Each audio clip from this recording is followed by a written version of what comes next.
So A-Day is finally upon us, and with that, there's a whole lot for us to talk about. Whether we're talking about all the talented visitors Alabama's set to get in this weekend, or we're actually discussing the game and things that I think we need to be watching, there's a lot for us to break down, and with that, we need to jump right into it. But before we do, as always, y'all know the drill, I need to hear from you. Hop down to the comments, Y for yes, N for no. Are you excited that A-Day is finally here? And then let me know what you're going to be looking for.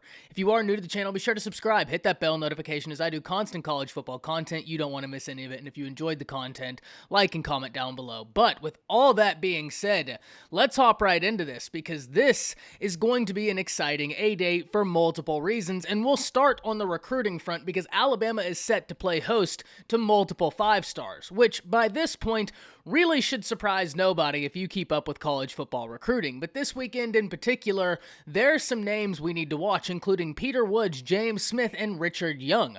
Richard Young, being the number 2 running back in the nation, is one of the most coveted prospects out there, an incredibly talented running back that really has the entire skill set in terms of what he brings to the table. He can run you clear over, he's a physical runner, he has all the tools that the next level are looking for, and that's why he's a 5-star number 2 running back in the nation, and he's somebody that you have got to keep an eye on. His process will be long, but it's inevitably one that Alabama fans are going to keep an eye on and watch closely, especially when you look at the other colleges in the mix. There's a lot of heavy hitters out there, so we're going to see a lot of top recruiters going after this young man, so you can sign me up. But if we're talking the defensive line, 2 in-state names that we must watch: James Smith, Peter Woods. James Smith is one of the top prospects in the nation, and as such, he is going to be a major priority for the Alabama staff this season. Whenever you combine that with the fact that Alabama is looking to reload on that defensive line this year, remember, whenever we're talking Alabama football, those trenches are key, both offensively and defensively. If you go back to the Nick Saban era, they dominate the trenches consistently. And when they do that, good luck beating them. And getting guys such as James Smith, Peter Woods, helps you establish that domination on the line of scrimmage. But now let's talk about Peter Woods, someone who's visited Alabama quite a few times from Thompson High School, where Alabama recruits quite successfully out of. And when we look at it, Jeremiah Alexander is a former teammate of Peter Woods, which I'm not saying that guarantees a commitment.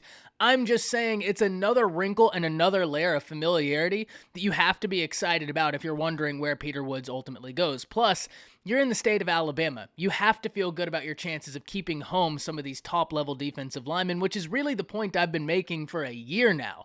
Alabama needed defensive line help last year in the recruiting class, and they got some. But the reason why I was never super worried is because if you look at the class of 2023, Alabama has more than ample opportunity to go in and add a ton of talented guys, both in-state and out-of-state. However, it is an absolute luxury when you look in the state of Alabama and you see all the defensive line talent there. It's just great. But now we need to discuss A-Day in and of itself.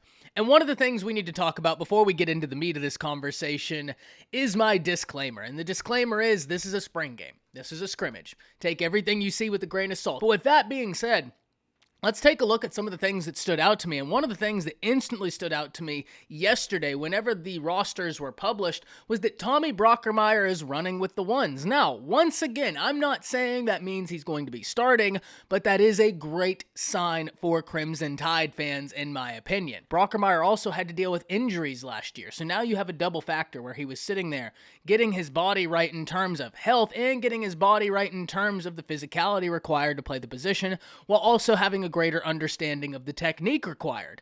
Now it's going into year 2. And seeing that Tommy Brockermeyer is working with the ones on that offensive line does inspire some sort of hope, especially because J.C. Latham is there as well. And another thing we need to remember is not only Tyler Steen going to be an addition that's going to push for playing time, but there's also injuries along the offensive line. I just wanted to point that out because some of those guys that are injured are going to be starters. And so once you get that group together, that's when they can start gelling, and that's when we can really get a clear indication as to what this line will look like. But nonetheless, you have to develop the pieces to put around the guys that you think will be starting. And if Tommy Brockermeyer can continue to develop, sign me up. That's going to be awesome because he was very talented coming out of high school. But also J.C. Latham. This is going to be a great time for us to get to watch him and the offensive line in general. But if I'm also sticking with the ones on offense, I can't wait to see what Bryce Young is going to look like in year 2. And I know that this is a spring game. They're going to be holding the playbook back so that way it's a very vanilla offense and he's not going to be showing much. But nonetheless, anytime I can watch Bryce Young spin it, I'm going to watch Bryce Young spin it. The way he can throw the ball, the things he can do, you're not supposed to be able to do, and he has that God-given ability. So sign me up for watching that. But also, we can talk about the running back room. Jahmyr Gibbs, Trey Sanders running with the ones. And you'd be hard-pressed. And in fact, I implore all of you that are at this stage of the video right now, jump down to the comments seriously and give me a better story in college football than Trey Sanders. I beg of you. Because if so, and I'm not saying this to be facetious, I really want to know about it. Trey Sanders is about to have one of the best stories in all of college football, and I wouldn't be surprised at all if Disney picks it up to make a movie about it in a few years. I can't wait to see what he's going to do. Such a talented prospect. By all accounts, such a good dude, and I'm really rooting for him. But also, when we look at the receiving room, there's a lot to be excited about there, and one of the visitors Alabama's set to receive this weekend that we didn't talk about earlier in this video is Tyler Harrell, a really talented wide receiver that could be transferring to Alabama out of Louisville, and he possesses game-breaking speed. I'm talking Jameson speed. Yeah, that's fast. If they can get him in with Jermaine Burton, with the talent they currently have, watch out. But I'm also very excited to see what JoJo Earle's going to do. A name we need to keep an eye on. Nick Saban was very high on Earle last year, but unfortunately Earle got hurt. Now it's been another year in the system, and we can have a good understanding of where he is right now. But what about the other side of the ball? Well, one of the things that instantly stood out to me was Jalen Moody running with the ones with Henry To'oTo'o. And not that that's inherently surprising. I've talked about this at length, that's going to be a great competition. But it's just awesome to see for Jalen Moody. But if we're talking about excitement on that second team offense, I'm really going to be keyed in on the wide receiver room. Aaron Anderson, Kendrick Law, are you kidding me? I'm going to be watching what those two young guys do very closely, and I don't think that I'm going to be alone. I think most of Bama Nation is also going to be keyed in on those two guys in particular. But there's also intrigue on the second team defense, and before anybody gets up in a tizzy, yes, Eli Ricks is running with the twos. One thing we need to remember, he's going to have to come in and learn a completely new scheme, and he's got to do so while coming off of injury. So am I surprised to see Eli Ricks running with the twos? Not particularly, no, especially when we look at the end of the year and all the experience that the other guys that were on roster last year were going to get because of the injuries in the national championship, because of the injuries down the stretch. Kyrie Jackson got much more opportunities, and he had to learn quick. Kool-Aid McKinstry, once again, the same logic that applies to Kyrie Jackson applies to Kool-Aid McKinstry.